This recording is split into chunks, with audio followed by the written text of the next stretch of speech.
السلام علیکم ورحمۃ اللہ وبرکاتہ۔ الحمد للہ رب العالمین والصلاة والسلام علی اشرف الانبیاء والمرسلین۔ اللہم لا سہل الا ما جعلته سہلا وانت تجعل الحزن اذا شئت سہلا۔ یا مقلب القلوب صرف قلوبنا علی طاعتک۔ اللہم رب اشرح لی صدری ویسر لی امری واحلل عقدۃ من لسانی یفقہوا قولی۔ اللهم رب زدنا علما، اللهم رب زدنا علما، اللهم رب زدنا علما۔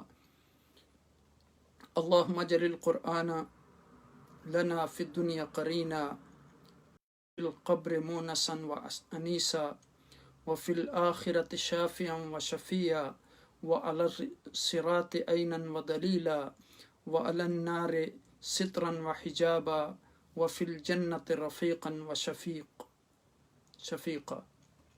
اللهم اشرح صدورنا بالقرآن العظيم، وأصلح أمورنا بالقرآن العظيم، وفرج همومنا بالقرآن العظيم، وأد ديوننا بالقرآن العظيم، واستر عيوبنا بالقرآن العظيم، واغفر ذنوبنا بالقرآن العظيم، وأجل في فرج مولانا وصاحبنا بالقرآن المجيد۔ اللهم لك الحمد على نعمة الإسلام، اللهم لك الحمد على نعمة الابدان، اللهم لك الحمد على نعمة القرآن۔ اللہ پاک کی حمد و ثنا اور عقائد و جہاں نبی مکرم تاجدار عرب و عجم سید المرسلین خاتم النبیین رحمت للعالمین کی ذات گرامی پر درود و سلام کے بعد، رب کائنات کا احسان عظیم ہے کہ آج اس نے ہمیں پھر یہ قیمتی لمحات عطا فرمائے کہ آج خلاصہ قرآن کی اختتامی مجلس میں ہم حاضر ہیں۔ یہ اسی کی توفیق سے ممکن ہوا۔ اس نعمت پر ہم رب کائنات کا جتنا بھی شکر ادا کریں وہ کم ہے۔ میری دعا ہے کہ جتنے بھی لوگ اس مجلس میں شریک تھے، اللہ سبحانہ و تعالیٰ ان کو قرآن کے نور سے منور فرمائیں، ان کو اپنے حفظ و امان میں رکھیں، اور دنیا میں اور آخرت میں قرآن کی روشنی کی وجہ سے اللہ سبحانہ و تعالیٰ اور قرآن کی ہدایت کی وجہ سے اللہ سبحانہ و تعالیٰ انہیں کامیابیوں اور کامرانیوں سے نوازے۔ آج الحمدللہ ہمارے لیے خوشی کا مقام ہے کہ آج خلاصہ قرآن کے جس سفر کا آغاز ہم نے رمضان المبارک کے شروع میں کیا تھا، جب ہم نے اعوذ باللہ اور بسم اللہ اور الفاتحہ سے شروع کیا تھا، آج اس سفر کا ہمارا آخری دن ہے۔ یعنی اس خلاصہ قرآن کے حوالے سے ویسے انشاءاللہ ہمارا جینا مرنا قرآن کے ساتھ ہے جب تک زندگی نے افا کی۔ ہمارے دروس و قرآن کا یہ سلسلہ ہمیشہ انشاءاللہ جاری رہے گا، اور فہم قرآن کی یہ تاریخ انشاءاللہ اکیڈمی آف انٹرنیشنل صوفی اسکالر فورم کے پلیٹ فارم سے مختلف زبانوں میں، انگلش میں، عربی میں، اردو میں، اور بے شمار جو یورپین زبانیں ہیں ان میں ہمارے مختلف ساتھی جو ہیں رمضان مبارک میں انہوں نے الحمدللہ اپنے اپنے ملکوں میں اس کام کو کیا۔ اللہ سبحانہ و تعالیٰ کے فضل و کرم اور اس کے احسان اور نبی اکرم صلی اللہ علیہ وسلم کے فیضان کے تصدق سے ہم نے خلاصہ قرآن کی گزشتہ مجلس میں سورہ المعون، الکوثر، الکافرون اور النصر کا خلاصہ اور ان کے اہم مضامین پر گفتگو کی تھی۔ آپ کو میں اس آخری مجلس میں خوش آمدید کہتا ہوں۔ اس سے پہلے کہ ہم باقاعدہ اپنی گفتگو کا آغاز کریں، آج ہماری گفتگو کا مرکز و محور جو صورتیں ہوں گی آخری سورہ اللعب، الاخلاص، الفلق اور الناس ہوں گی۔ اس سے پہلے کہ ہم اپنی باقاعدہ گفتگو کا آغاز کریں، ہم پچھلی صورتوں کے مضامین کا سرسری سا جائزہ لے لیتے ہیں تاکہ ان صورتوں کے مضامین اچھی طرح ہمارے ذہن نشین ہو جائیں اور ہمارے آنے والے نئے ناظرین اور ناظرات اور سامعین اور سامعات کو بھی سمجھنے میں آسانی ہو، اور ہمارے اس سفر میں وہ بھی ہمارے شریک بن سکیں۔ اللہ سبحانہ و تعالیٰ کے فضل و کرم سے ہم نے گزشتہ مجلس میں جن صورتوں پر گفتگو کی تھی وہ المعون، الکوثر، الکافرون اور النصر 4 صورتیں تھیں۔ سورۃ المعون جو ہے وہ قرآنی ترتیب کے لحاظ سے اس کا عدد جو ہے 107 ہے۔ یہ قیام مکہ کے ابتدائی زمانہ میں یہ سورہ مبارکہ نازل ہوئی۔ اس میں مکہ کے ولید بن مغیرہ جیسے شریروں کو دھمکی دی گئی، اور آگے چل کر پھر منافقوں کی عادتوں کی کلی کھولی گئی۔ جو مدینہ والوں کے ایک فرقہ نے اختیار کی تھیں، یہ انتہائی سنگ دل اور بخیل لوگ تھے۔ چھوٹی چھوٹی مانگنے کی عادتاً چیزیں جو ہوتی ہیں استعمال کی، ان کو بھی چھپا کر رکھ لیتے تھے۔ دکھاوے کے لیے بڑے بڑے کام کر لیتے تھے، لیکن جب نیکی کا کوئی کام بغیر دکھاوے کے لیے کرنا پڑے تو وہ چھوٹے سے کام، وہ چھوٹی چھوٹی چیزیں جو استعمال کرنے کی روزانہ ہیں، وہ بھی چھپا کر رکھ لیتے تھے تاکہ کوئی استعمال کر کے اس سے استفادہ نہ حاصل کر سکے۔ اور پھر یہ لوگ اعمال کی سزا کے قائل نہیں تھے، انتہا درجہ کے بخیل تھے، اور دیکھا دیکھی عبادت میں، نماز میں شریک ہو جاتے تھے اور دیکھنے کو نیک بنے رہتے تھے۔ لیکن بخل کا یہ عالم تھا کہ معمولی اور روزمرہ کی چیزوں کو بھی چھپا لیتے تھے۔ اس صورت میں اب دیکھیں، یہ مکی صورت ہے، اس میں معون کا لفظ استعمال ہوا، تو معون کے معنی ہیں تھوڑی سی چیز کے۔ اس سورہ مبارکہ کے دوسرے نام الدین اور الیتیم بھی ہیں۔ اس میں 7 آیات ہیں، 35 کلمات اور 125 حروف ہیں، اور بتایا گیا ہے کہ یہ مسکینوں کو کھانا کھلانے کی ترغیب نہیں دیتے اور یتیموں کو دھکے دیتے ہیں، اور یہ وہی شخص کر سکتا ہے جس کو آخرت پر یقین نہ ہو، جو اللہ پر ایمان نہ رکھتا ہو، جس کا دل اللہ کے خوف سے خالی ہو۔ ورنہ جس انسان کو آخرت کی فکر ہوگی وہ کبھی بھی ایسا نہیں کر سکتا کہ محتاجوں کے حقوق سلب کرے، یتیموں کے حقوق سلب کرے، اور جس کو آخرت کی فکر نہیں ہوگی وہی یہ کام کر سکتا ہے، چونکہ آخرت کی فکر جو ہے وہ انسانوں کو نیکیوں پر آمادہ کرتی ہے۔ اس میں اختصار کے ساتھ انسانوں کے 2 گروہوں کا ذکر کیا گیا، کفار اور منافقین کا۔ پہلے حصے میں منافقین کا ذکر ہے، کفار کے بارے میں کہا گیا کہ یہ نماز سے جو ہے منافقین غفلت برتتے ہیں، منافقین جو ہیں دکھاوے کے لیے نماز پڑھتے ہیں، بخل سے کام لیتے ہیں۔ اور کفار کے بارے میں بتایا گیا کہ یہ قیامت پر ایمان نہیں رکھتے، یتیموں اور محتاجوں کو دھکے دیتے ہیں۔ تو اس سورہ مبارکہ میں ان مضامین کا جو ہے وہ بیان تھا۔ اس کے بعد سورہ الکوثر ہے۔ قرآنی ترتیب کے لحاظ سے اس سورت کا نمبر 108 ہے۔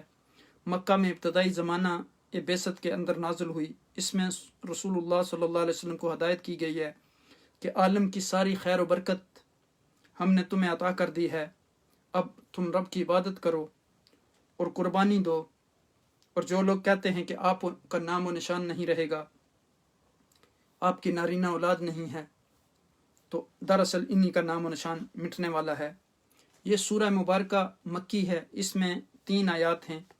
اس سورہ مبارکہ میں 3 مقاصد بیان کیے گئے ہیں۔ پہلا یہ کہ نبی اکرم صلی اللہ علیہ وسلم پر اللہ سبحانہ وتعالیٰ کا فضل اور احسان کہ آپ کو کوثر عطا کی گئی۔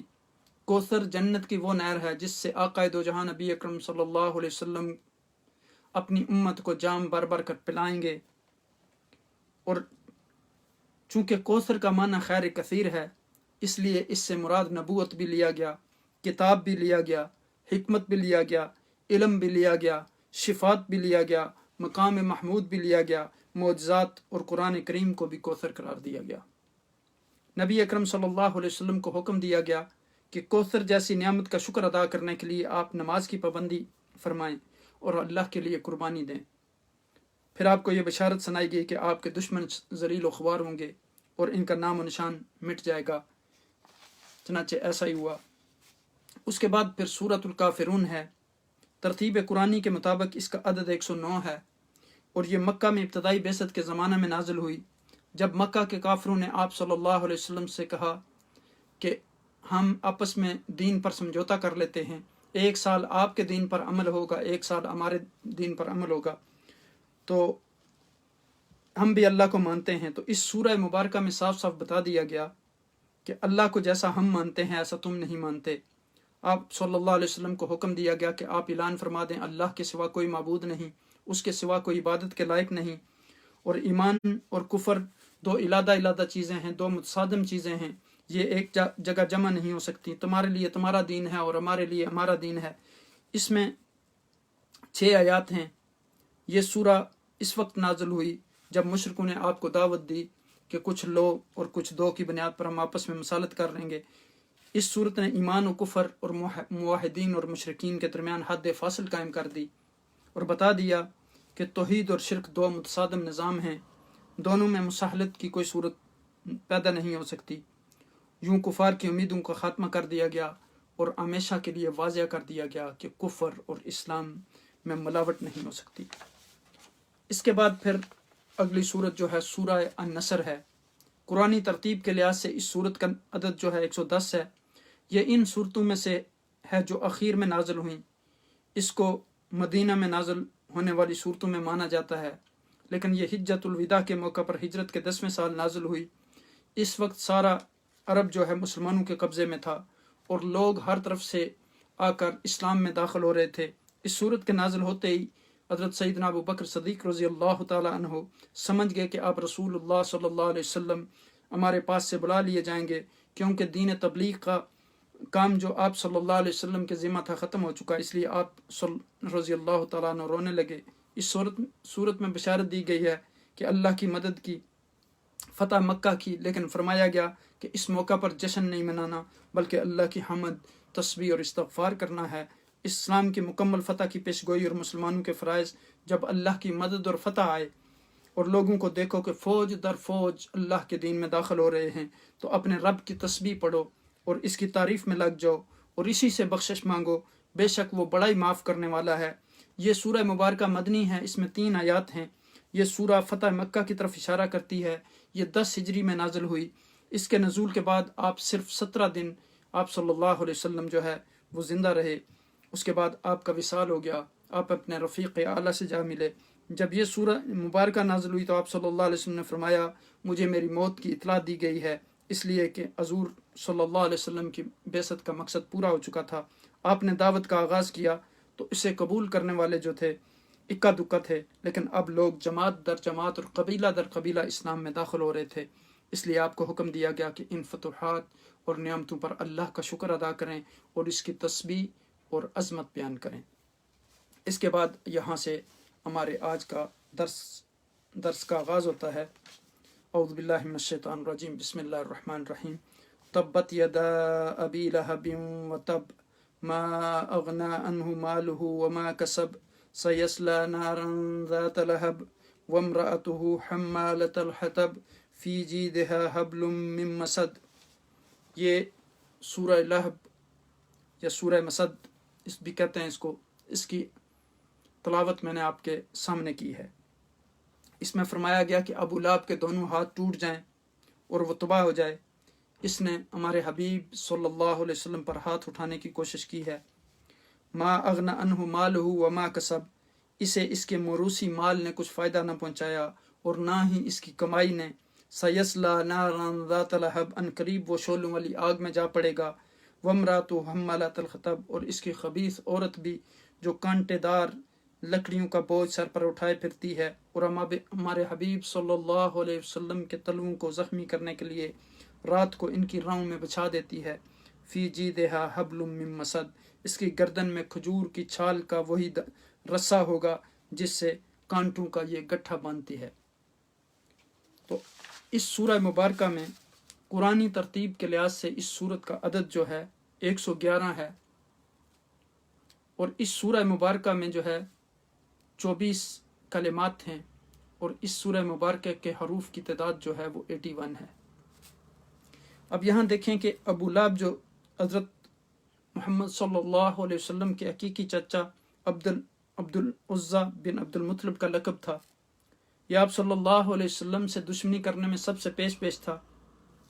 یہ آپ صلی اللہ علیہ وسلم پر مجمع میں پتھر پھینکتا اور دور سے اشارہ کر کے لوگوں کو منع کرتا کہ عقائد و جہاں نبی اکرم صلی اللہ علیہ وسلم کی بات کو نہ سنیں، اور پھر اس کی بیوی ام جمیل آپ صلی اللہ علیہ وسلم کے راستے میں کانٹے دار جھاڑیاں ڈالتی اور دشمن کی جو ہے آگ اپنے فعلوں سے اور باتوں سے بڑکاتی، یعنی دشمنی میں اس قدر بڑی ہوئی تھی۔ یہ صورت ان دونوں کے حق میں نازل ہوئی اور ان کی کھلم کھلا تباہی کی پیشگوئی کی گئی۔ جنگ بدر کے بعد ابو لہب کو ایک زہریلی پھینسی نکلی اور سب نے اسے گھر سے باہر نکال دیا۔ مرنے کے بعد اس کی لاش جو ہے حبشی غلام نے لکڑی سے سرکا کر ایک گڑھے میں پھینک دی۔ صرف یہی ایک شخص ہے جس کا نام لے کر قرآن میں اس کی مذمت کی گئی ہے۔ ابو لہب نے حضور نبی اکرم صلی اللہ علیہ وسلم کو اس وقت برا بلا کہا جب آپ نے کوئی صفا پر کھڑے ہو کر اللہ واحد کی عبادت کی طرف بلایا۔ جب یہ آیہ کریمہ نازل ہوئی وانذر عشیرتک الاقربین، اس کی بیوی ام جمیل حضور نبی اکرم صلی اللہ علیہ وسلم کو ستاتی، جنگل سے کانٹے چن چن کر لاتی اور حضور نبی اکرم صلی اللہ علیہ وسلم کے راستے میں بچھاتی تھی۔ فرمایا گیا کہ ابو لہب رسوا اور ذلیل ہوا، اس کا مال اور اس کی جداد اور برادری وغیرہ اس کو خدا کے عذاب سے نہ بچا سکی، جلدی رسوا ہو کر شعلہ زن آگ کا ایندھن بنے گا، اور اس کی بیوی بھی لکڑیاں اٹھا کر لانے والی ہے، اس کی گردن میں بٹی ہوئی رسی ہوگی۔ چنانچہ دونوں کا اشر بالکل ایسے ہی ہوا۔ اس سورہ مبارکہ سے ہمیں یہ بھی معلوم ہوتا ہے کہ اگر انسان کے پاس دین نہ ہو تو پھر رشتہ داری کوئی کام نہیں آتی۔ اب دیکھیں ہمارے خاص کر ایشیا میں جو لوگ بڑے فخر کرتے ہیں کہ میرے دادا بہت بڑے پیر تھے، میرے والد گرامی بہت بڑے پیر تھے، بڑے ولی تھے، اور اس کے بعد وہ اس راستے کو چھوڑ کے طرح طرح کے بیہودہ راستوں پر چل پڑتے ہیں لیکن اس پہ فخر کرتے ہیں۔ تو یہاں اس صورت سے ہمیں یہ بھی پتہ چلتا ہے کہ انسان کو اس کا نسب اسی وقت کام دیتا ہے جب اس کے پاس دین ہوتا ہے۔ اگر دین نہ ہو تو پھر حضرت نوح علیہ السلام کے بیٹے کو بھی اپنے باپ کی نبوت کسی کام نہیں آتی۔ تو اب یہاں دیکھیں کہ یہ سورہ لہب جو ہے مکی ہے، اس میں 5 آیات ہیں، 20 کلمات اور 77 حروف ہیں۔ تو یہاں اس سورہ مبارکہ میں حضور نبی اکرم صلی اللہ علیہ وسلم کے چچا، جیسے میں نے عرض کیا، مگر بدترین دشمن ابو لہب اور اس کی بیوی ام جمیل جو ہے اس کا انجام بتلاتی ہے یہ سورہ۔ اس شخص کو اپنے مال اور اولاد پر بڑا غرور تھا، لیکن مال و اولاد اسے اللہ کے عذاب سے نہ بچا سکے۔ یہ دونوں میاں بیوی جو ہے ذلت امیز اور عبرت ناک انجام سے دوچار ہوئے۔ نبوت سے پہلے محمد صلی اللہ علیہ وسلم کی 2 صاحبزادیاں ابو لہب کے بیٹوں عتبہ اور عتیبہ سے بیائی ہوئی تھیں۔ اظہار نبوت کے بعد جب محمد صلی اللہ علیہ وسلم نے اسلام کی دعوت دینی شروع کی تو اس شخص نے اپنے بیٹوں کو کہا کہ جب تک تم محمد صلی اللہ علیہ وسلم کی بیٹیوں کو طلاق نہیں دیتے اس وقت تک میرا تمہارے ساتھ کلام کرنا جو ہے وہ حرام ہے۔ پھر چنانچہ دونوں نے طلاق دے دی، اور عتیبہ تو جہالت میں اس قدر آگے بڑھا کہ ایک روز حضور نبی اکرم صلی اللہ علیہ وسلم کے سامنے آ کر اس نے کہا کہ النجم اذا ہوا، یہ جو ہے اس کا میں انکار کرتا ہوں، اور یہ کہہ کر کے اس نے محمد صلی اللہ علیہ وسلم کی طرف نعوذ باللہ تھوکا، اور وہ آپ صلی اللہ علیہ وسلم پر وہ تھوک نہیں پڑا۔ تو آپ صلی اللہ علیہ وسلم نے فرمایا کہ اللہ سبحانہ وتعالیٰ اپنے کتوں میں سے کوئی کتا اس پر مسلط کر دے۔ آپ دیکھیں کہ کتنے انہوں نے اذیتیں اور تکلیفیں دی، لیکن آقا دو جہاں نبی اکرم صلی اللہ علیہ وسلم نے ان کے لیے بد دعا نہیں کی۔ لیکن جب یہ اس حد تک بڑھ گئے تو یہاں آقا دو جہاں نبی اکرم صلی اللہ علیہ وسلم نے فرمایا یا اللہ اس پر جو ہے سلط علیہم کلب من کلابک، اپنے کتوں میں سے کوئی کتا اس پر مسلط کر دے۔ تو چنانچہ اس کے بعد عتیبہ جو ہے اپنے باپ کے ساتھ شام کے سفر پر روانہ ہو گیا ابو لہب کے ساتھ۔ دوران سفر قافلے کا پڑاؤ ایک ایسی جگہ پر ہوا جہاں مقامی لوگوں نے بتایا کہ یہاں رات کو درندے آتے ہیں۔ ابو لہب نے اپنے ساتھی اہل قریش سے کہا کہ میرے بیٹے کی حفاظت کا کچھ انتظام کرو، کیونکہ مجھے محمد صلی اللہ علیہ وسلم کی بد دعا کا بہت ڈر ہے، بڑا خوف ہے، کیونکہ وہ جو دعا مانگتے ہیں وہ دعا قبول ہوتی ہے۔ اس قافلے والوں نے جو عتیبہ کے درمیان اس کے ارد گرد ہر طرف جو ہے اونٹ کھڑے کر دیے، بٹھا دیے، اور پھر پڑھ کر سو رہے۔ رات کو ایک شیر آیا اور اونٹوں کے حلقے میں سے گزر کر اس نے عتیبہ کو پھاڑ کھایا۔ اس واقعہ کا ذکر الاستیاب ابن بر، الاصابہ ابن حجر، دلائل النبوہ ابی نعیم الاصفہانی سب نے اس واقعہ کو ذکر کیا ہے۔ اس سورہ میں ابو لہب کی ناکامی اور اس پر عذاب کا ذکر، ابو لہب کی سیاہی، سیاہ دل بیوی پر عذاب، تمام تر ناکامی اور اس پر عذاب کا ذکر، اور پھر تمام تر سہولیات اور قدرت کے باوجود ابو لہب کی ناکامی، ابو لہب کی بیوی ایندھن اٹھانے والے کی طرح گردن میں رسی ڈالے دوزخ میں جو ہے ہوگی، ابو لہب کو بڑھتی ہوئی آگ کا عذاب۔ یہاں قرآن میں ابو لہب کے لیے یہ توہین آمیز لہجہ اختیار کیا گیا کیونکہ یہ حضور نبی اکرم صلی اللہ علیہ وسلم کا چچا تھا، اور چچے کا فرض بنتا ہے کہ وہ بھتیجے کی جو ہے خیر خواہی کرے، اس کا ساتھ دے، اس کی کفالت کرے، قومی، اخلاقی، دینی، مذہبی ہر لحاظ کی روایات کو پس پشت ڈالتے ہوئے اس چچا نے نبی اکرم صلی اللہ علیہ وسلم کو طرح طرح کی اذیتیں دیں، طرح طرح کی مصیبتیں ان کے لیے کھڑی کیں، طرح طرح کی پریشانیوں کا سامنا کرنا پڑا اس کی وجہ سے حضور نبی اکرم صلی اللہ علیہ وسلم کو۔ چونکہ گھر بھی قریب تھا، جب کھانا پکتا تو کوڑا آپ صلی اللہ علیہ وسلم کے گھر پھینک دیتے، راستے میں اس کی بیوی کانٹے بچھا کر رکھتی تاکہ آپ گزریں تو زخمی ہوں، لیکن حضور نبی اکرم صلی اللہ علیہ وسلم صبر و تحمل سے یہ سارے چیزیں برداشت کرتے رہتے، صرف اتنا کہتے کہ یہ کیسی ہمسائیگی ہے، کیسے ہمسائے ہیں یہ میرے۔ لیکن اللہ تعالیٰ نے اپنے حبیب صلی اللہ علیہ وسلم کا انتقام لیا اور یہ آیات اتاری، سوائے جو واقعہ میں نے اوپر ذکر کیا ہے اس کے بغیر عقائد و جہاں صلی اللہ علیہ وسلم نے ان کے لیے بدعا نہیں کی۔ اس کی بیوی قریش کے پاس جا کر نبی علیہ السلام کی غیبت کرتی اور ان کو نبی علیہ السلام کی دشمنی پر ابھارتی، اکساتی۔ اس کے بارے میں کہتے ہیں کہ اس کے پاس ایک بڑا قیمتی ہار تھا، اس ہار کو اٹھا اٹھا کر کہتی تھی کہ محمد، خدا کی قسم، محمد صلی اللہ علیہ وسلم کی دشمنی میں اگر یہ مجھے ہار بھی بیچنا پڑا تو اس کو بیچ کر بھی میں ان کی دشمنی میں جو ہے وہ کوئی کسر نہیں چھوڑوں گی۔ تو فرمایا اس کے بدلے میں اس کو کھجور کی بٹی ہوئی رسی کو گلے میں ڈال کر دوزخ میں گھسیٹا جائے گا۔ گویا اس صورت میں ابو لہب اور اس کی بیوی کی اسلام دشمنی کی وجہ سے ہلاک ہونے اور جہنم میں جانے کی وعید سنائی گئی ہے۔ اب یہاں دیکھیں کہ اس سورہ مبارکہ میں یعنی ان کی گستاخیوں کا تذکرہ ہے کہ کس طرح انہوں نے حضور نبی اکرم صلی اللہ علیہ وسلم کو جو ہے وہ تکلیفیں پہنچائیں۔ جب یہ آیہ مبارکہ نازل ہوئی وانذر عشیرتک الاقربین، تو آپ کوئی صفا پر چڑھ کر سب کو پکارا اور جمع کر کے اسلام کی دعوت دی، تو حضرت صلی اللہ علیہ وسلم کے چاچا ابو لہب بن عبد المطلب نے گستاخانہ لہجے میں کہا تائیا لک سائر اليوم لہذا جماعتنا، یعنی نعوذ باللہ کہا کہ آپ برباد ہوں، آپ نے اس مقصد کے لیے ہمیں جمع کیا تھا۔ تو اب دیکھیں کہ پھر یعنی ان کا انجام کیا ہوا۔ تو جو بھی عقائد و جہاں نبی اکرم صلی اللہ علیہ وسلم کے ساتھ گستاخی کرے گا تو اس کا یہی انجام ہوگا۔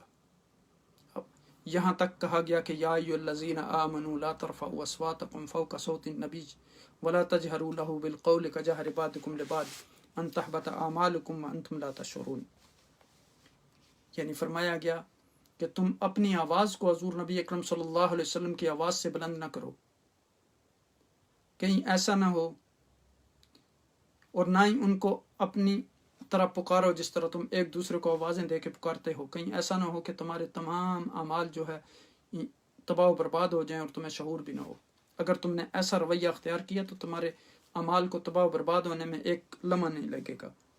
اس کے بعد اگلی سورہ مبارکہ جو ہے وہ سورہ الاخلاص ہے۔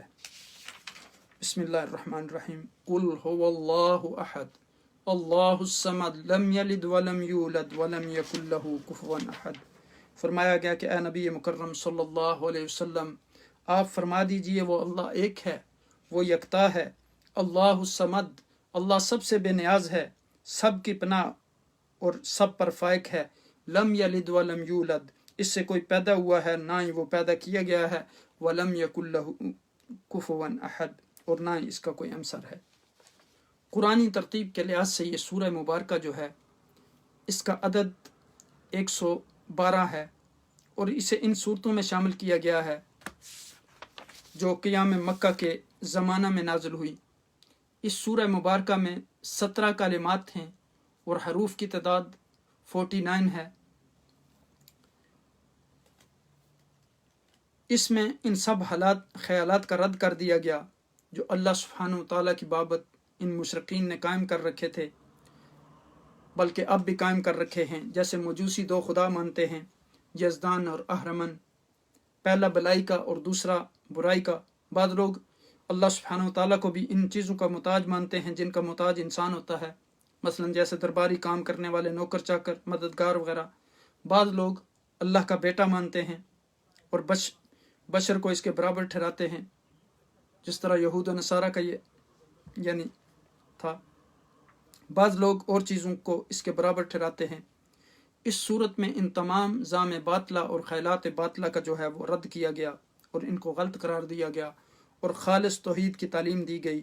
جس کو یہ معلوم کرنا ہو کہ اسلام میں اللہ سبحانہ و تعالیٰ کا کیا تصور پیش کیا گیا ہے، وہ اس سورہ مبارکہ کو پڑھے، اس میں غور و فکر کرے، اس میں تدبر کرے، تو اس میں رب کائنات کا تعارف جو ہے وہ بڑے نہایت احسن انداز میں کیا گیا۔ قل هو اللہ احد اللہ الصمد لم یلد ولم یولد ولم یکن لہ کفوا احد۔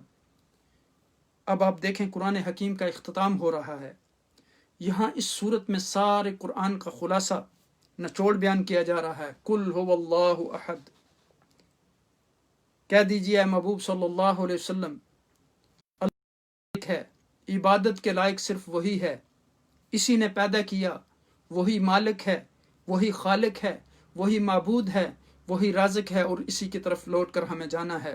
انا للہ و انا الیہ راجعون، مالک یوم الدین، وہ قیامت کے دن کا مالک ہے، روز جزا کا مالک ہے، سزا و جزا اسی کے اختیار میں ہے، ہر طرح کا نفع و نقصان اسی کے ہاتھ میں ہے۔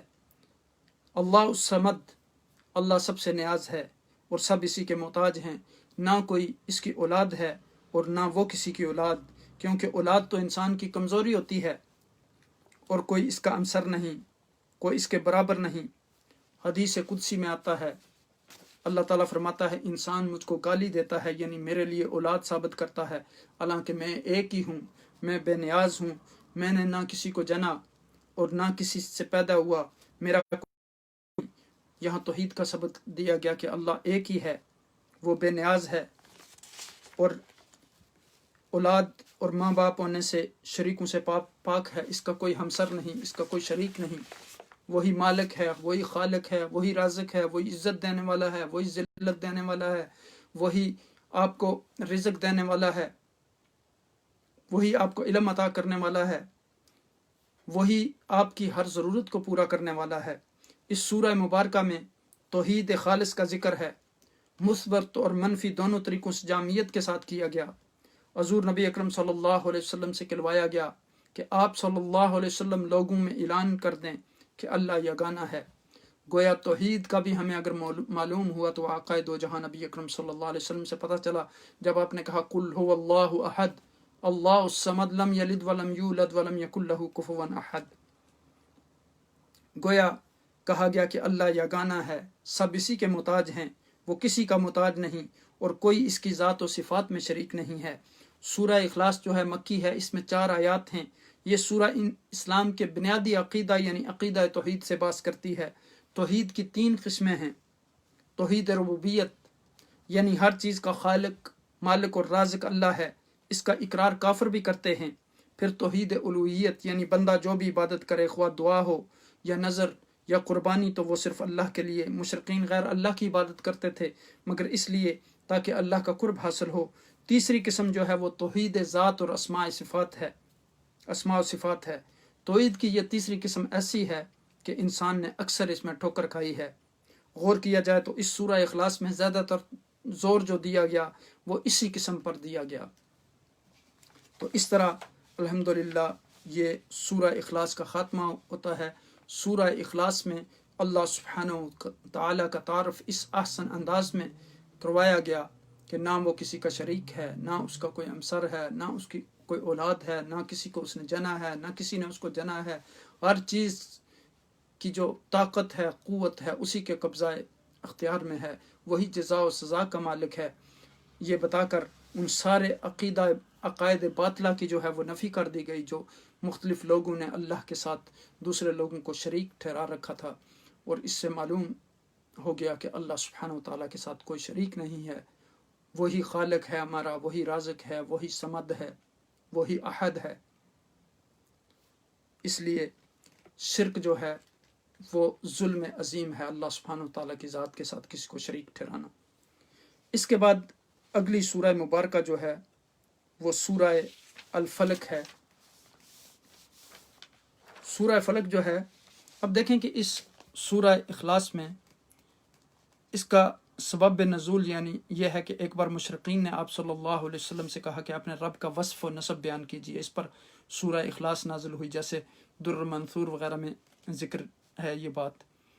یعنی کمال ذات یہ ہے کہ واجب الوجود ہے، اور کمال صفات یہ کہ علم و قدرت وغیرہ اس کے قدیم اور محیط ہیں۔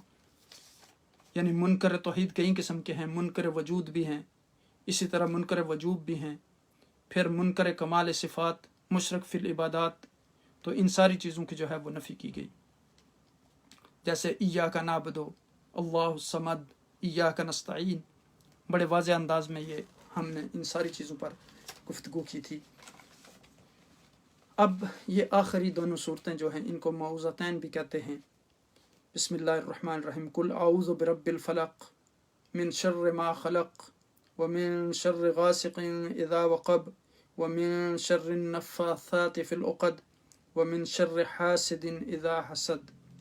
اب عرض کیجئے کہ میں ایک دھماکے سے انتہائی تیزی کے ساتھ کائنات کو وجود میں لانے والے رب کی پناہ مانگتا ہوں، اور حذ اس چیز کے شر اور نقصان سے جو اس نے پیدا فرمائی ہے، اور بالخصوص اندھیری رات کے شر سے جب اس کی ظلمت چھا جائے، اور گروں میں پھونک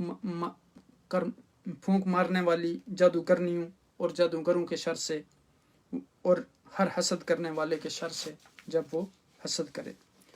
گویا سورہ فلق جو ہے وہ قرآنی ترتیب کے لحاظ سے اس سورت کا عدد 113 ہے، اور یہ مدینہ منورہ میں نازل ہوئی۔ اس میں سکھایا گیا ہے کہ انسان بہت سے خطروں میں گرا ہوا ہے جو اس کے ارد گرد دنیا میں پھیلے ہوئے ہیں۔ ان خطروں سے محفوظ رہنے کے لیے اسے چاہیے کہ یوں کہا کرے کہ میں اس رب کی جو رات کے اندھیرے کو پھاڑ کر صبح کی روشنی نکالتا ہے پناہ مانگتا ہوں، اور عرض کرتا ہوں کہ وہ مجھے اپنی تمام مخلوقات کے شر سے محفوظ رکھے، خاص کر اندھیرے اور تاریکی کے شر سے، اور ان عورتوں کے شر سے جو منتر پڑھ کر تانت، ڈوری یا بال میں گرا لگاتی ہیں اور اس پر پھونک مارتی ہیں، اور حسد کرنے والے کے شر سے جس سے وہ میرے ستانے پر آمادہ ہوئے۔ یہاں ہر قسم کی برائی سے اللہ کی پناہ میں آنا چاہیے، خصوصاً مخلوق کے شر سے، اندھیرے کے شر سے، پھونکے مارنے والیوں کے شر سے، اور حاسد کے شر سے جب وہ حسد کرنے لگے۔ پھر سورہ فلق اور سورۃ الناس جو ہیں یہ آخری دو صورتیں ہیں، جیسے میں نے عرض کیا کہ معوذتین کہلاتی ہیں۔ ان دونوں صورتوں میں شیطان سے بچنے اور اللہ کی پناہ میں آنے کی تلقین ہے۔ حضور اقدس صلی اللہ علیہ وسلم سے فرمایا گیا ہے کہ آپ یوں کہا کریں کہ میں فجر کے رب کی پناہ میں آتا ہوں، اس کی تمام مخلوقات کے شر سے، ہر طرف چھائی ہوئی رات کی تاریکی کے شر سے، اور گروں پر دم کے ذریعہ جادو کرنے والی عورتوں کے شر سے، اور حاسدوں کے شر سے۔ سورہ فلق جو ہے یہ مدنی ہے، اس میں 5 آیات ہیں۔ اس صورت میں اللہ سبحانہ وتعالیٰ نے اپنی صفات بیان فرما کر 4 چیزوں کے شر سے پناہ مانگنے کا حکم دیا ہے: مخلوق کے شر سے، اندھیرے کے شر سے، عام طور پر چور، شیاطین، جنات، حشرات اور ساحر اندھیرے میں اپنا کام دکھاتے ہیں، پھونکے مارنے والوں کے شر سے جو کہ جادو اور ٹوٹے کرتی ہیں، حاسد کے شر سے۔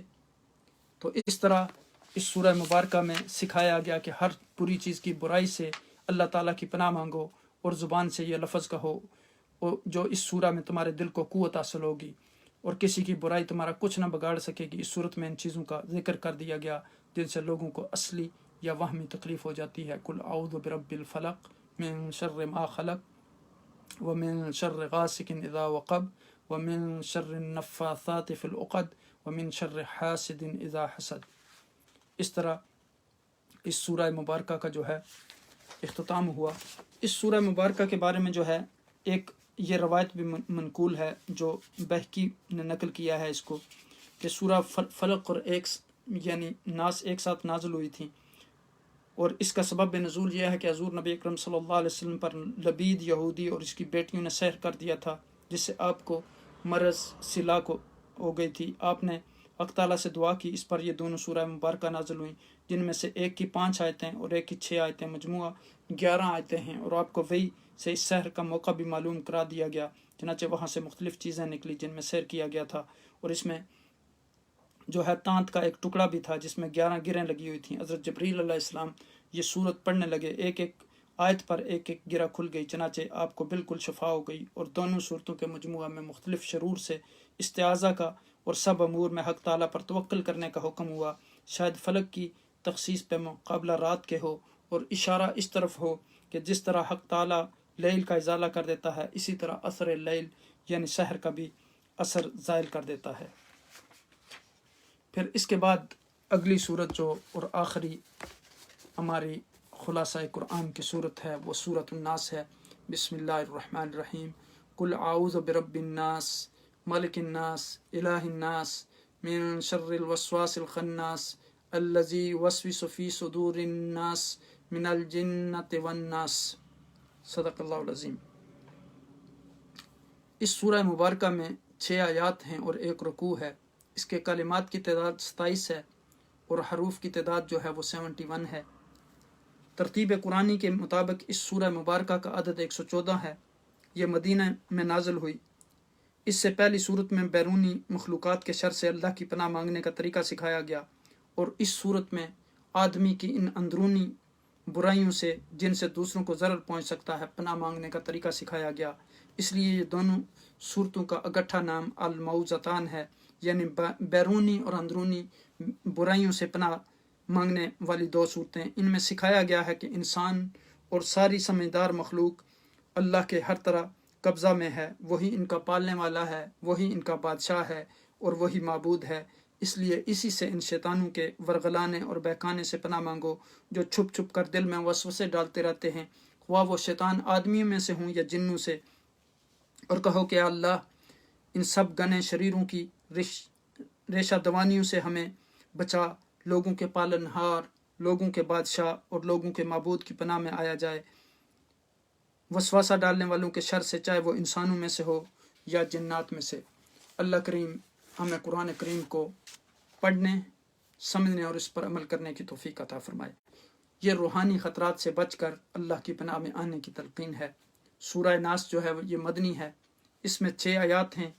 یہ معوذتین میں سے دوسری صورت ہے، اور ان دونوں صورتوں کی فضیلت کے بارے میں متعدد آیات ہیں۔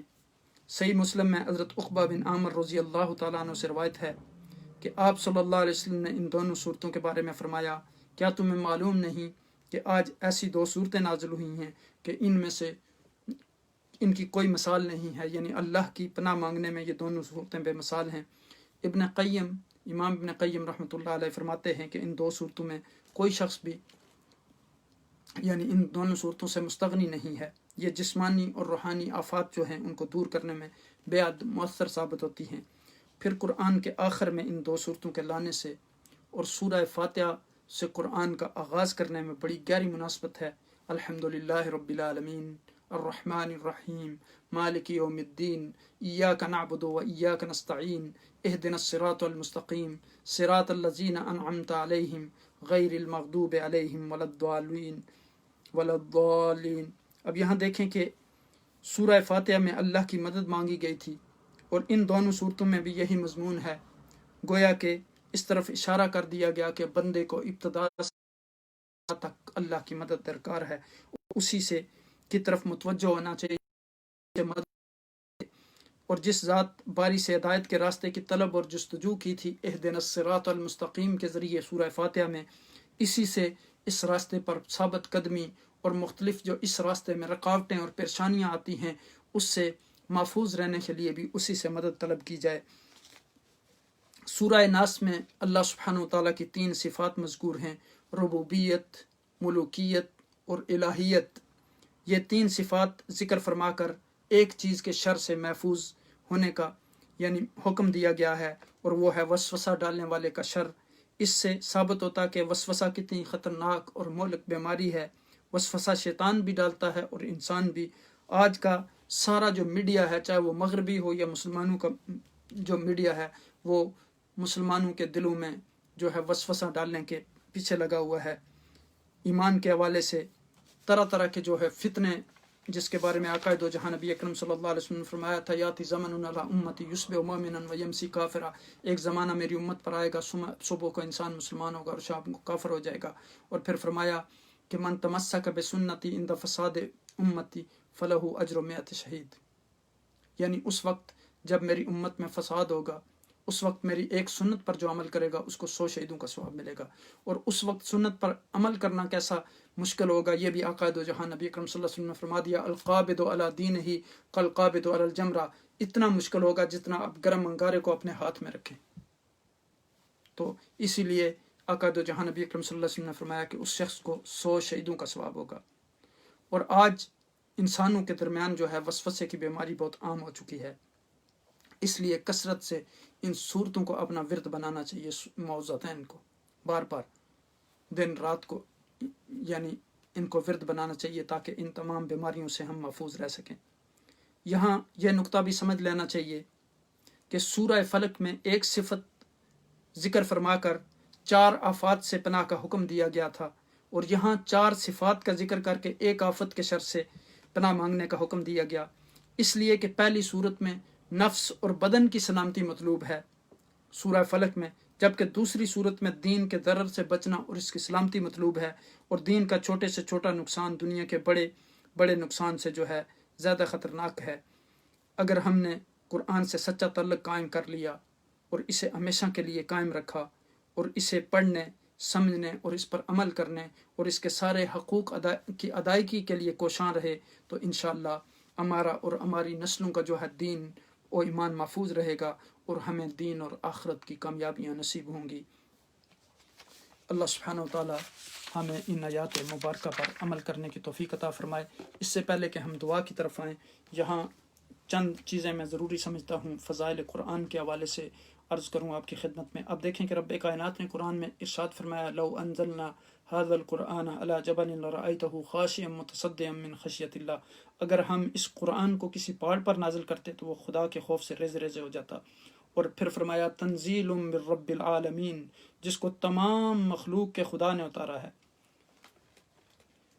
ترمذی میں حضرت ابن مسعود رضی اللہ تعالیٰ عنہ سے روایت ہے کہ رسول اللہ صلی اللہ علیہ وسلم نے فرمایا، جس نے قرآن کا ایک حرف پڑھا تو اس کو ایک نیکی ملے گی۔ یعنی آقا دو جہاں نبی اکرم صلی اللہ علیہ وسلم نے فرمایا، لا اقول الف لام میم حرف بل الف حرف واللام حرف والمیم حرف، تو جو ایک حرف پڑھے گا تو اس کو ایک نیکی ملے گی، اور جو دوسرے اعمال کی 10 نیکیوں کے برابر ہوگی۔ یعنی ایک حرف گویا پڑھا تو ایک نیکی ملی، ایک نیکی 10 نیکیوں کے برابر، تو ایک حرف کو پڑھ کے آپ نے 10 نیکیاں، تو گویا آپ نے اگر ان یعنی حروف مقطعات کی تلاوت کی، الف لام میم، تو آپ کو 30 نیکیاں مل گئیں۔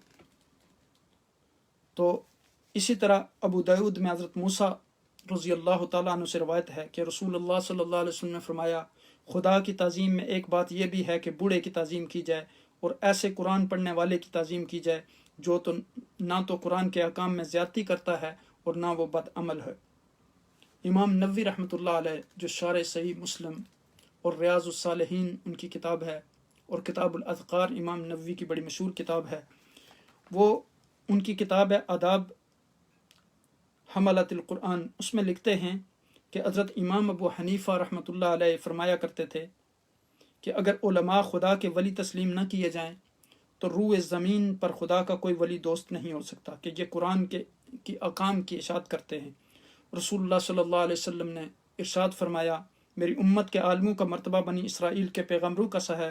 اس سے معلوم ہوا کہ موجودہ زمانے میں جو لوگ پیسہ کی خاطر یعنی صرف دین کو بٹورتے ہیں، ان کا علم سے کوئی تعلق نہیں ہے۔ جنہوں نے اپنا یعنی علم کو صرف یہ مقصد بنایا ہوا ہے کہ وہ پیسے کو بٹوریں، جو ضروریات ہیں انسان کی وہ ایک علیحدہ بات ہے، لیکن جو صرف دین کو بیچتے ہیں اور دین کے نام پر اپنی تقریروں کی باقاعدہ بولیاں لگاتے ہیں، اس معاملے میں بھی ہمیں اللہ سے ڈرنا ہوگا، چونکہ اللہ سبحانہ وتعالیٰ نے یہ ذمہ داریاں ہمارے کندھوں پر ڈالے ہیں۔ جب آپ اخلاص کے ساتھ دین کی خدمت کریں گے تو اللہ سبحانہ وتعالیٰ آپ کی ضرورتیں پوری کرے گا، لیکن دین کو اس مقصد کے لیے کہ آپ کو کوئی کہے کہ آئیں دین کی تبلیغ کریں تو آپ کہیں کہ میں اس کا 4 لاکھ روپیہ لگے گا اور مجھے جہاز کا ٹکٹ بھی آنے جانے کا چاہیے اور پھر کھانے کا مینیو بھی ساتھ آپ بھیج دیں، تو یہ کس طرح کا دین ہے؟ آج ہم دین کے ساتھ کس طرح کا مذاق کر رہے ہیں؟ کیا آقا دو جہاں نبی اکرم صلی اللہ علیہ وسلم نے اس طرح کا دین ہمیں سکھایا تھا؟ صحابہ کرام نے اس طرح کا دین ہمیں سکھایا؟ ہمارے سلف صالحین جو تھے وہ کیا اس طرح کے دین کی ہمیں تعلیم دیتے تھے؟ تو اب یہاں دیکھیں کہ ایک اور چیز جو عقائد و جہاں نبی اکرم صلی اللہ علیہ وسلم نے فرمائی، جس کے راوی سیدنا ابو ہریرہ رضی اللہ تعالیٰ عنہ ہیں، فرمایا کہ تم قرآن پڑھا کرو، قیامت کے روز قرآن پڑھنے والوں کی شفاعت کرے گا۔ اور فرمایا کہ اس کے راوی جو ہیں حضرت ابو سعید الخدری رضی اللہ تعالیٰ عنہ ہیں، خدا فرماتا ہے کہ جس کو قرآن کی تلاوت نے میری یاد سے اور مجھ سے اپنی حاجتوں کے مانگنے سے روکا تو میں تمام مانگنے والوں سے زیادہ اس کی حاجتوں اور دل کی مرادوں کو جو ہے خود پورا کروں گا۔ پھر قرآن کا پڑھنا اور پڑھانا، جیسے سیدنا عثمان بن عفان رضی اللہ تعالیٰ عنہ نے فرمایا خیرکم من تعلم القرآن وعلمہ، تم میں سے بہتر شخص وہ ہے جو قرآن سیکھے اور دوسرے لوگوں کو سکھائے۔ اور پھر صحیح بخاری میں سیدہ عائشہ رضی اللہ تعالیٰ عنہا کی یہ روایت کہ رسول خدا صلی اللہ علیہ وسلم نے فرمایا قرآن کا ماہر فرشتوں کے ساتھ ہوگا۔ اور مسلم میں حضرت عبداللہ بن عمر رضی اللہ تعالیٰ عنہ سے روایت ہے کہ رسول خدا صلی اللہ علیہ وسلم نے فرمایا قرآن شریف کی وجہ سے بہت سے لوگ برتر ہوں گے اور بہت سے لوگ جو ہے وہ پست ہوں گے۔ اور پھر قرآن کی فضیلت کے حوالے سے ہم نے گفتگو کی تھی سورۃ القدر میں کہ یہ کتاب مبارک جو ہے یہ لیلۃ القدر میں نازل ہوئی، اور اس کی وجہ سے کتنی رمضان مبارک کے مہینے کو فضیلت عطا کی گئی اور لیلۃ القدر کو یعنی برکت عطا کی گئی۔ اور پھر عقائد و جہاں نبی اکرم صلی اللہ علیہ وسلم نے ایک حدیث پاک میں فرمایا، جس کے راوی بھی سیدنا ابو ہریرہ رضی اللہ تعالیٰ عنہ ہیں، صالح مسلمان کی مثال ایسی ہے جو قرآن پڑھتا ہو، مثل نارنگی ہے جس کا ذائقہ اچھا اور خوشبو بھی اچھی، مگر اس نیک مسلمان کی مثال جو قرآن نہ پڑھتا ہو مثل چوہارے کے ہے جو خشک کھجور ہوتی ہے جس میں خوشبو نہیں مگر ذائقہ اچھا ہوتا ہے، یعنی باطن اچھا اور ظاہر خراب ہے۔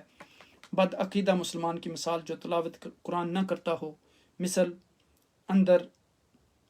اندرائن کے ہے جس میں خوشبو نہیں ہوتی اور ذائقہ بھی کڑوا ہوتا ہے۔ تو اس بد عقیدہ مسلمان کی مثال جو قرآن یعنی پڑھتا ہو مثل ایک خوشبودار پھول کے ہے جس کی خوشبو اچھی مگر ذائقہ خراب ہے، یعنی باطن خراب اور ظاہر اچھا ہے۔ بخاری مسلم میں حضرت عبداللہ بن عمر رضی اللہ تعالیٰ عنہ سے روایت کہتا ہے کہ آقا دو جہاں نبی اکرم صلی اللہ علیہ وسلم نے ارشاد فرمایا قابل رشک ہے وہ آدمی جو رات اور دن کے اوقات میں تلاوت کرتا ہو، اسی لیے فرمایا گیا کہ اللہم اجعل القرآن ربیع قلوبنا وارزقنا تلاوتہ آناء اللیل واطراف النہار، یہ دعا ہمیشہ اس کا اہتمام کرنا چاہیے۔ اور پھر خلوص نیت اور آداب تلاوت قرآن کے بارے میں آقا دو جہاں نبی اکرم صلی اللہ علیہ وسلم نے فرمایا، جس کے راوی بخاری و مسلم ہیں، حضرت عمر بن خطاب رضی اللہ تعالیٰ عنہ سے روایت ہے کہ آقا دو جہاں نبی اکرم صلی اللہ علیہ وسلم نے فرمایا ہر عمل جو ہے وہ نیت پر موقوف ہے، اور ہر شخص کو وہی ملے گا جس کی اس نے نیت کی۔ تلاوت کے وقت وضو کے بعد مقام پاک میں رو بقبلہ ہو کر یہ خیال کر کے تلاوت کر کے میں تمام مخلوق کے پیدا کرنے والے کا کلام پڑھ رہا ہوں جس کے قبضہ میں میری جان ہے اور اسباب رزق ہیں۔ پھر تلاوت کو بسم اللہ سے شروع کرے، آیات بشارت پر خوش ہو، اور آیات عذاب جو ہیں ان پر روئے، یا کم از کم رونا نہ آئے تو رونے کی صورت بنائے۔ اگر بے وضو ہو تو غلاف یا کسی کپڑے کے ذریعے قرآن کو ہاتھ لگائے کہ ایسی صورت میں بغیر اس کے قرآن کو ہاتھ لگانا اچھا نہیں۔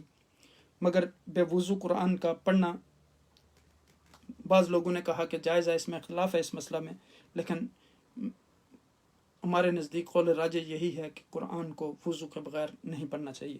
تمام علماء کا یعنی اتفاق ہے کہ بغیر غسل کیے یعنی صاحب جنابت شخص یا حیض والی عورت کو جو ہے وہ قرآن پڑھنا جو ہے حرام ہے۔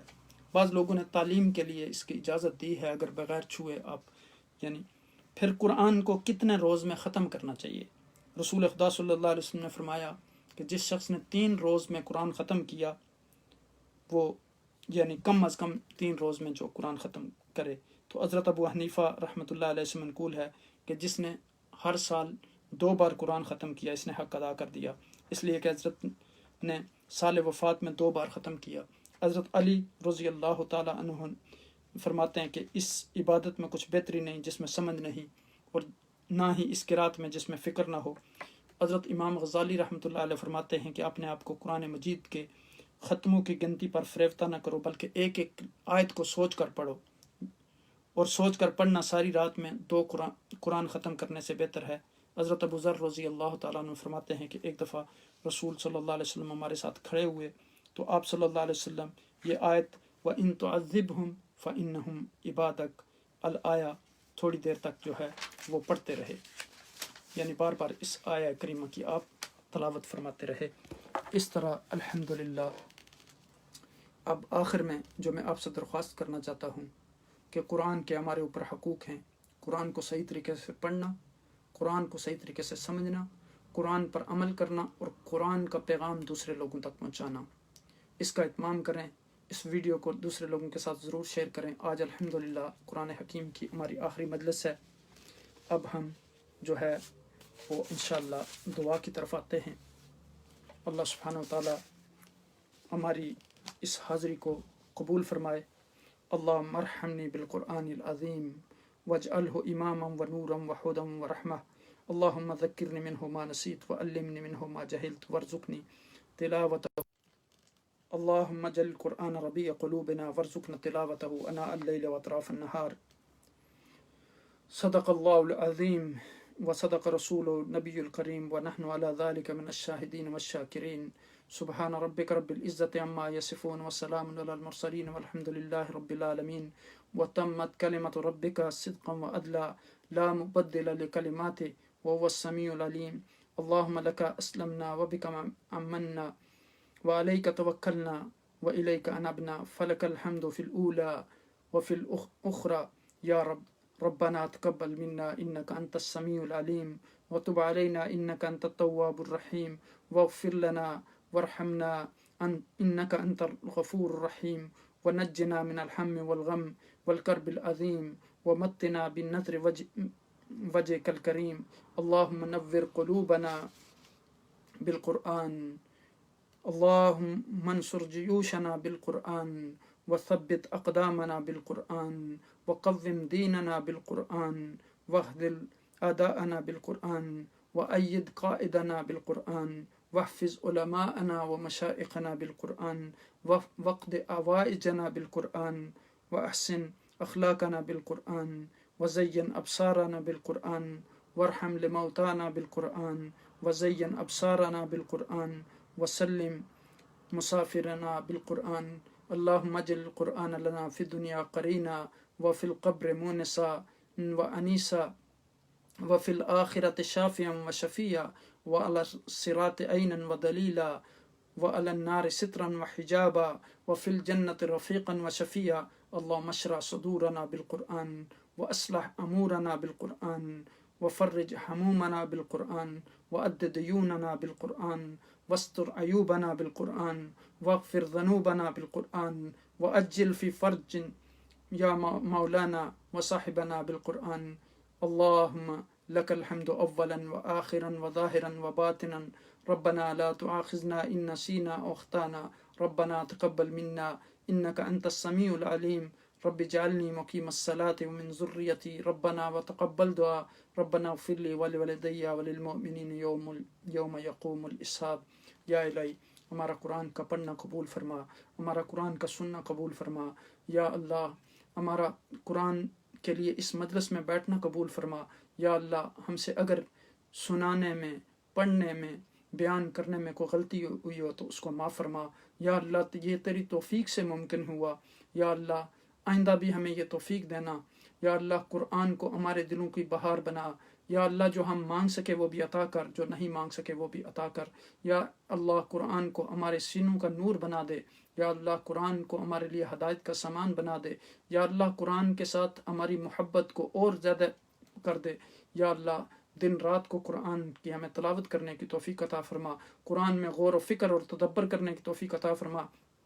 یا اللہ جتنے بھی ساتھی اس مجلس میں شریک ہوتے رہے ان پر لازوال رحمت نازل فرما، ان کے دلوں کو قرآن کے نور سے منور فرما، ان کی تمام ضروریات کو پورا فرما، ان کی پریشانیوں کو آسانیوں میں بدل دے۔ یا اللہ جو مسلمان اس دنیا سے چلے گئے ہیں انہیں جنت الفردوس میں اعلیٰ و عرفہ مقام عطا فرما، جو بیمار ہیں انہیں شفائے عاجلہ و کاملہ عطا فرما۔ جن جن دوستوں نے، جن جن ساتھیوں نے، جن جن محبت کرنے والوں نے دعاؤں کے لیے کہا ہے، یا اللہ قرآن کی اس مبارک مجلس کی وجہ سے ان کی دعاؤں کو قبول فرما۔ یا اللہ جو ہم مانگ سکے وہ بھی عطا کر، جو نہیں مانگ سکے وہ بھی عطا کر۔ یا اللہ تمام بیماروں کو شفائے عاجلہ و کاملہ عطا فرما، تمام بے روزگاروں کو روزگار عطا فرما، تمام بے اولادوں کو اولاد صالح عطا فرما۔